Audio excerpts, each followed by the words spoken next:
Si e shikoni akuzat e zotit Rama ndaj Goxhait duke cilësuar atë si përfaqësues të Iranit e para, e dyta, a rrezikohet të shkohet drejt një përplasje nëse Rama nuk jep dorëheqjen, dhe pyetja e tretë është pse nuk lejohen që intelektual. Tani me kujdes.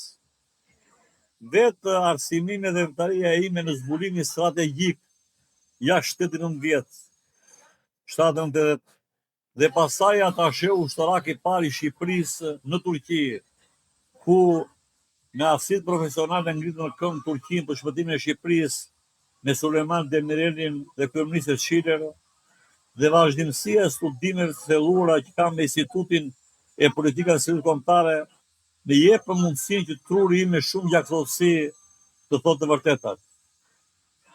Ne nuk na ka fajin as Irani, as Izraeli, as Beogradi dhe as kush. Ne na kanë fajin kryeministrat e Shqipërisë, të cilët nuk i shërbejnë atë deu. Dhe shikoni që kanë botuar në shtyp të gjitha institucionet e sigurisë kombëtare, janë drejtuar nga të huajtë dhe paguar me gjakun e shqiptarëve. Ish ministri i mbrojtjes në shtetësi greke u largua. Kryetare Shiku të shkarkua në Kosovë dhe me bie në Shqipëri, se s'ka bi dhe bie Shqipëria. Drejtoria përgjithshme e kibernetikës me Ministrinë e Brendshme e martuar me serb, i dha shtetësinë presidenti Jonj Sregjum.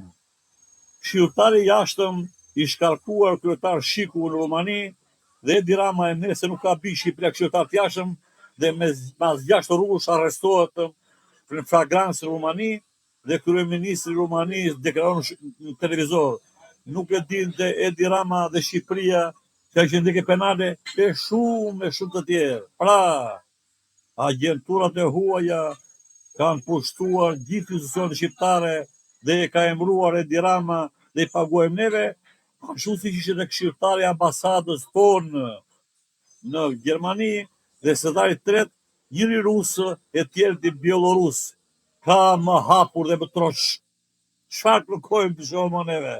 Janë faktet mbi tavolinë. Pra, qeveria shqiptare e filluar nga Bejo Rama është kthyer komplet në shërbim të huajve.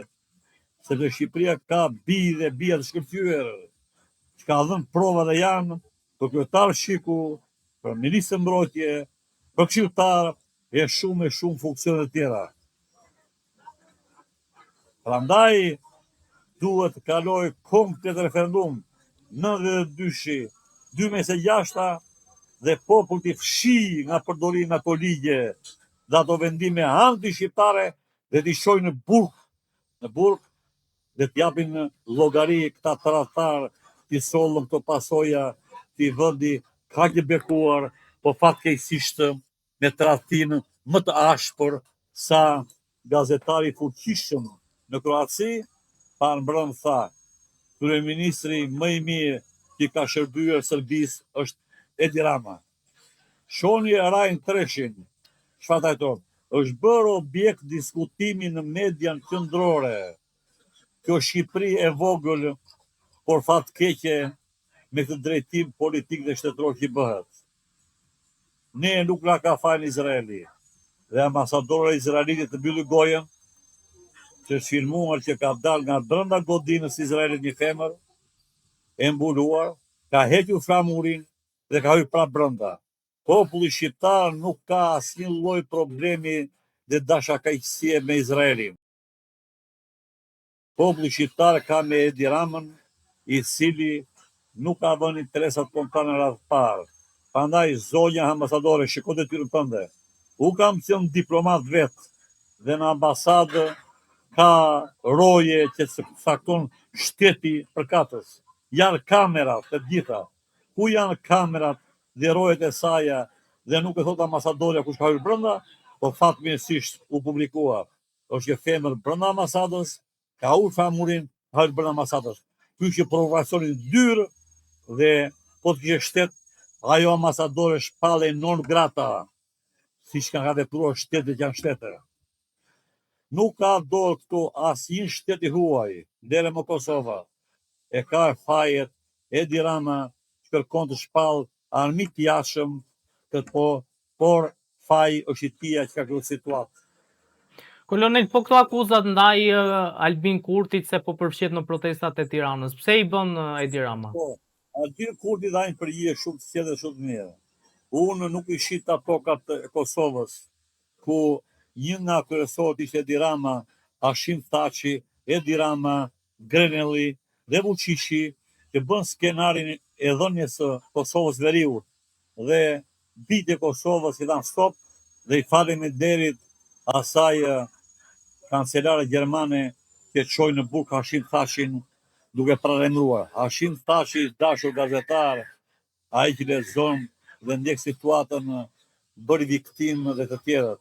Hashim Thaçin e shoi kancelara gjermane, e cila paralajmëroi 3 herë, hiqi dorë nga skenari i shkëmbimit territoreve se Gjermania dhe pastaj shoi prokurorin e saj në gjykatë e Hagës, ku gjykatë e cila funksionon me lekët e Bashkimit Evropian dhe i thanë, në rast se ju nuk arrestoni Hashim Thaçin, në datën 1 ndërpritet financa, s'ka më lek.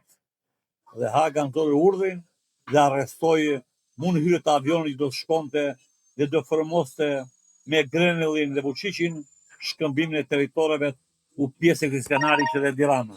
Atë skenar Edi Rama tani zbatoi me Sazanin dhe zvëlnesin. Pra strategjia e tia e shpërbërjes hapësirave të toksore detare të kombit tonë shqiptar. Shumë të thellë problemi. Unë nuk kam asgjë me Edi Ramën. Unë kam me mbrojtjen atë dheu ti të dashur. Çdo njeri kur merr një karrikë duhet mendoj mirë, si thot Izingeri, një udhëheqës që vjen duhet mendoj. Ashtu siç ne shkruajmë historinë e parëve tanë, ashtu dhe pasardhësit tanë do shkruajnë historinë tonë. Nuk e mendon këtë ai çfarë ngjollë rrugëremen e tia. Spaku sipas ligjit dhe funksionimit të saj, në këtë rrëmuj dhe këtë duhet filloj të menjëherë hetimin penal edhe duke qenë kryeminist Edi Rama, siç e bën Ballukun në funksion, ta thërrisë zyrtarisht në SPAK dhe duke thirrur zyrtarisht në SPAK të ulej autoriteti i mbretit dhe të thelloheshin më tej hetimet, të kërkonte heqjen e imunitetit dhe arrestimin e tij për të mbyllur ligjërisht tërëtari anti-shqiptare. Por edhe SPAK-u bën një hap para e dy mbrapa.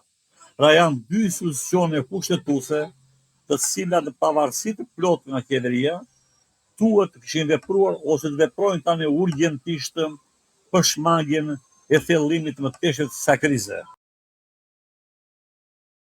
Këto dy pika, zotëria dje nuk i tha, por pa u zbatuar këto dy pika dhe duke qëndruar Edi Rama e forcë në pushtet, nuk mund të krijohet qeveria teknike. Pra ka një rrjedhishmëri e realizimit të strategjisë së saj, sepse problemi nuk zgjidhet të ikë Edi Rama nga kryeministër dhe të vijë një kryeministër tjetër, ose të bëhen zgjedhje të përgjithshme të parakoshme me këto parti politike dhe me këta kryetar partish. Jo, duhet krijohet qeveria teknike një vjeçare me ekspertët më të mirë jashtë partjak, andetar, në mënyrë që mas 8 muajsh të qeverisë teknike të zhvillohet referendumi mbar kombëtar për rrëzimin e këtij sistemi 30 vjeçar dhe në referendum të bëhet pyetësori për ligjet dhe vendimet e qeverisë nga 92-shi deri më sot. Dhe përveç këtyre ligjeve dhe vendimeve të cilat do kalojnë në sit, duhet bëhet pyetësori presidenti i Republikës së zgjidhet me referendum popullor. Antarët e gjykatës kontestuese për të qenë të paanshëm të zgjidhen me referendum popullor.